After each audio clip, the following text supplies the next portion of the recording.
আল্লাহ নবীর সবচেয়ে বড় আশিক সেই ব্যক্তি যে মানুষটা আল্লাহ রাসূলের আনিত ধর্মটাকে পরিপূর্ণভাবে মানল। আল্লাহ রাসূল যে নামাজ সহকারে এসেছেন সেই নামাজটাকে পরিপূর্ণ মানল। এ মুসলমান, আমি আপনি জান্নাতে যাইতে চাই, তবে নামাজ পড়তে চাই না।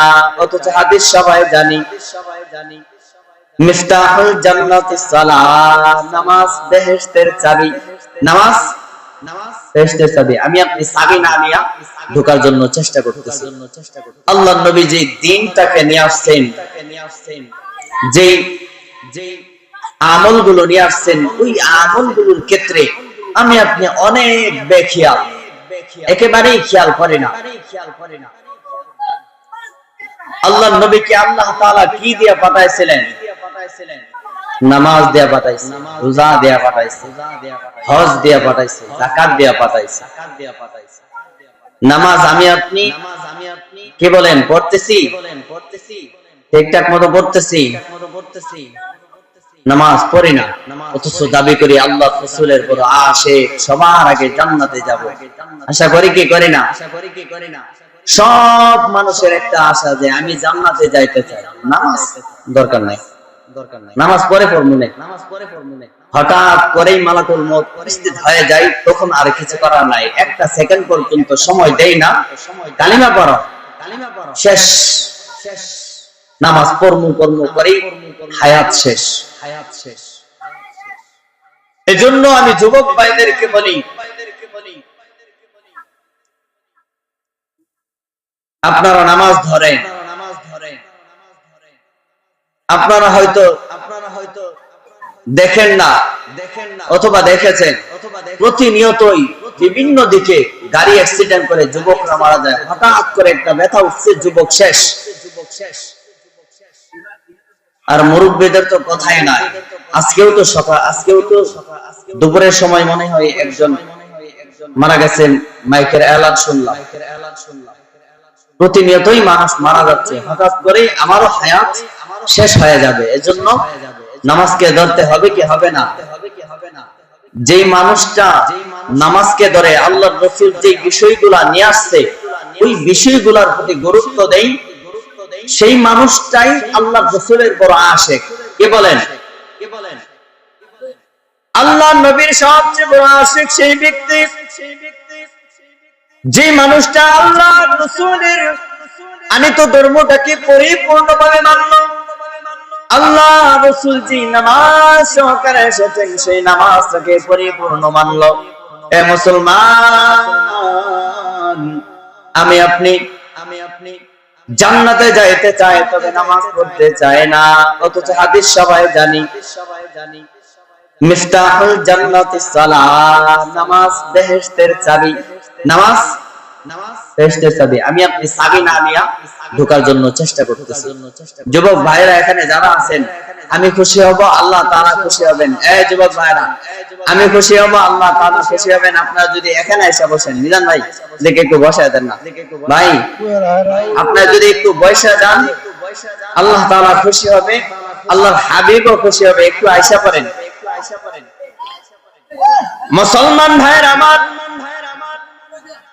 এজন্য আমাকে আপনাকে নামাজ পড়তে হবে, আল্লাহর ইবাদত গুলো বেশি বেশি পালন করতে হবে, বেশি বেশি পালন করতে হবে।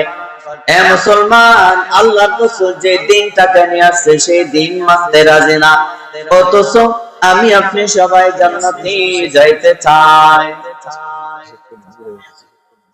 মুসলমান ভাইরা আমার, এমন একজন দামি নবী পাইলাম, যে নবীর গুরুত্ব, যে নবীর দাম সম্পর্কে আমি যদি বর্ণনা করতে শুরু করে দেই, এ মুসলমান রাত পার হয়ে যাবে। এমন একজন দামি নবী পাইলাম, সেই নবীকে কদর করতে জানি না, সেই নবীর আদর্শটাকে আমি আপনি মানতে রাজি না। কেমন দামি নবী পাইলাম? আল্লাহ নবীর আব্বা জানের গুরুত্বটা আমি একটু বলি সংক্ষেপে।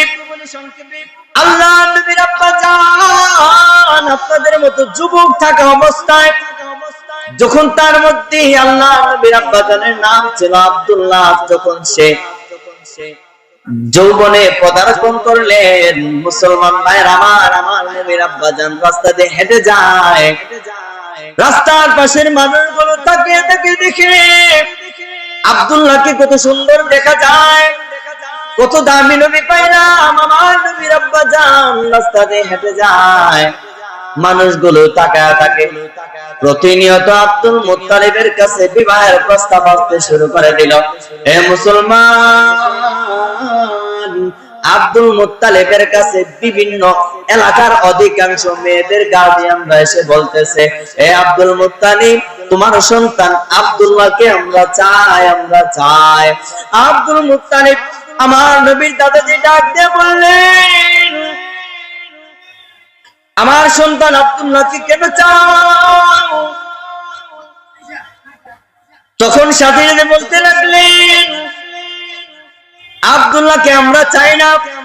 গার্ডিয়ানরা বলতে লাগলো, আব্দুল্লাহকে আমরা চাই না, আমাদের মেয়েরা চায়। কেন চায়? তাদের পক্ষ থেকে উত্তর আসে, আব্দুল্লাহর চেহারার মধ্যে কেমন যেন নূর দেখা যায়। আব্দুল মুত্তালিব ভাবলেন, এই অবস্থায় যদি থাকে, না জানি কোন সময় কোন দুর্ঘটনা ঘটে যায়। মুসলমান ভাইয়ের আমার, কেমন দামি নবী পাইলাম। আল্লাহ নবীর দাদাজি তার সন্তান আব্দুল্লাহকে আমিনার সাথে বিবাহ করা দেয়। যখন বিবাহ হয়ে যায়, বিবাহ হওয়ার সাথে সাথে আব্দুল্লাহ 3 দিন বাড়ি থেকে বের হয় না। আমার নবীর আব্বা আব্দুল্লাহ 3 দিন থেকে বাড়ি থেকে বের হয় না। 3 দিন পরে যখন বের হয় না, রাস্তার মধ্যে যাওয়ার পর সমাজের মানুষগুলো তাকাইয়া একবার দেখলো, দেখার পরে দ্বিতীয়বার আব্দুল্লাহর দিকে, আমার নবীর আব্বা আব্দুল্লাহর দিকে তাকায় না। আমার নবীর আব্বা জান আব্দুল্লাহ তিনি সমাজের মানুষকে ডাক দিয়ে বলেন, এই সমাজের মানুষ, তোমরা তো ইতিপূর্বে আমাকে দেখলে আমার চেহারার দিকে তাকাইয়া থাকতাম, আজকে কেন থাকাও না?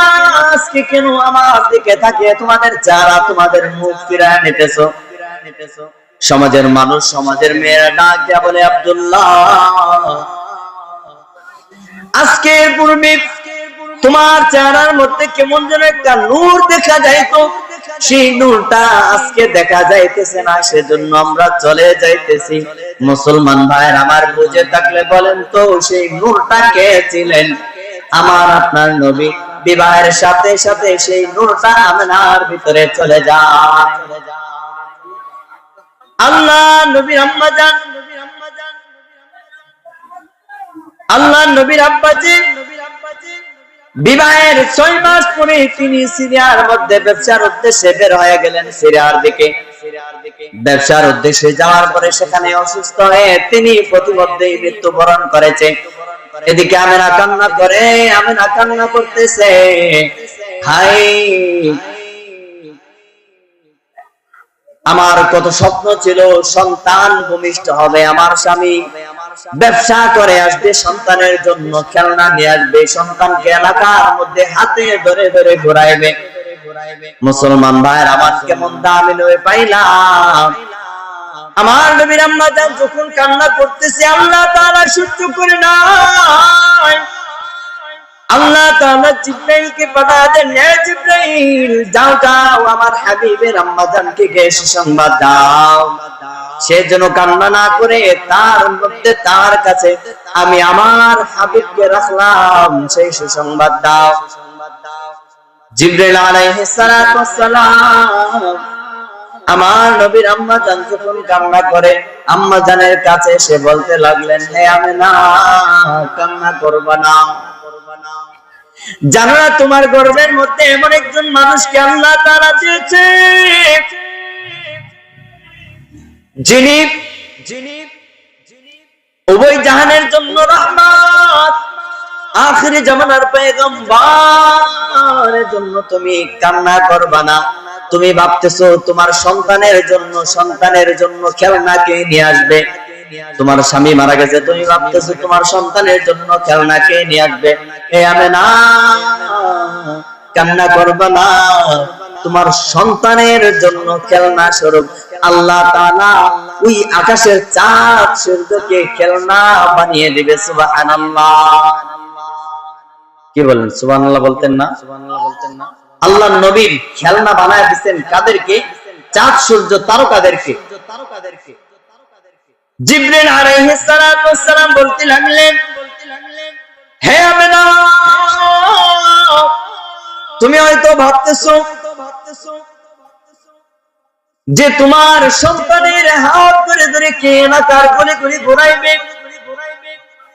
তুমি কি জানো তোমার গর্ভের মধ্যে কাকে রাখা হয়েছে? তাকে ঘোরানোর জন্য এলাকা নয়, দুনিয়ার সমাজ নয়, আল্লাহ তাআলা নিজে তার কুদরতে ভাবে সাত আসমান ঘুরাইবে। শুধু তাই না, আল্লাহ নিজে তার সঙ্গে মোলাকাত করবে। মেরাজের রজনীতে ঘুরাইছেন কিনা? ঘুরাইছেন কিনা?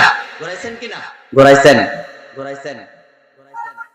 আমেনার মনটা শান্ত হলো। আমার নবীর আম্মা জান যখন সমাজের মধ্যে চলতে লাগলেন, এ মুসলমান, আমার নবীর আম্মা জান যখন সমাজের মধ্যে বের হয়, রাস্তাঘাটে বের হয়, দেখা যায় আমার নবীর আম্মা জান যখন পাথরের উপর পানা দেয়, ওই পাথরগুলো একেবারে তুলার মতো নরম হয়ে যায়। সুবহানাল্লাহ। আরো জোরে বলতে হবে সুবহানাল্লাহ। আমার নবীর আম্মা জান যখন রাস্তা দিয়ে হাঁটে, গাছপালাগুলো সালাম দিতে থাকে, প্রাণীগুলো আমার নবীকে সালাম দিতে থাকে। সবাই একটা নারে তাকবীর দেন, নারায়ে তাকবীর, নারায়ে তাকবীর। মাহতাবউদ্দিন ইব্রাহিম সাহেবের আগমন, মাহতাবউদ্দিন ইব্রাহিম সাহেবের আগমন, শুভেচ্ছার স্বাগত। কাশীপুরের পক্ষ থেকে লাল গোলাপ শুভেচ্ছা। আলহামদুলিল্লাহ। এখনো যারা মাহফিলের মধ্যে উপস্থিত হন নাই, অতি দ্রুত মাহফিলের মধ্যে চলে আসেন। আজকের প্রধান অতিথি আমাদের মধ্যে উপস্থিত হয়ে গেছেন, এজন্য এদিক সেদিক যারা ঘোরাফেরা করতেছেন দ্রুত চলে আসেন। আমি আমার কথাটা সংক্ষেপে 1 মিনিটের ভিতরে শেষ করে দিচ্ছি। আল্লাহ নবীর আম্মা জান, আমরা কেমন দামি একজন নবী পাইছি। আল্লাহ নবীর আম্মা জান যখন রাস্তা দিয়ে হাঁটে, রাস্তার আশপাশে গাছপালাগুলো আল্লাহ নবীকে সালাম দিতে থাকে। শুধু তাই না, প্রাণীগুলো আল্লাহ নবীকে সালাম দিতে থাকে। এমন কি আল্লাহ নবী আম্মা জান তিনি যেদিকে যায় জান্নাতি খুশবু ছড়াইতে থাকে। সুবহানাল্লাহ। আমি প্রথমেই বলেছি, নবীজির গুরুত্ব যদি বলা শুরু করি রাত পার হয়ে যাবে। হুজুরকে বসায় কথা বলা, আমি হুজুরের ছাত্র তুল্য না, এরপরেও হুজুরকে বসায় কথা বলা আমার পক্ষে সমীচীন না। সবাই আমার জন্য দোয়া করবেন। আমি আপনাদের এলাকাতেই আছি, বিষ্ণাবাড়ি পূর্বপাড়া, এই যে মুরার মসজিদ বলেছিলেন, ওই মসজিদের মধ্যে আছি। আমার জন্য সবাই দোয়া করবেন, দোয়া নেওয়ার জন্যই। তো এই কথা বলেই আমার সংক্ষিপ্ত আলোচনা শেষ করছি। আখির দাওয়ানা আলহামদুলিল্লাহি রাব্বিল আলামিন। এই এটা ভাব দিচ্ছেন না, আলহামদুলিল্লাহ। সম্মানিত উপস্থিতি, আমাদের মাহফিলের প্রধান আকর্ষণ আন্তর্জাতিক খ্যাতি সম্পন্ন বিশিষ্ট ইসলামিক চিন্তাবিদ হযরত মাওলানা হাফেজ মাহতাবউদ্দিন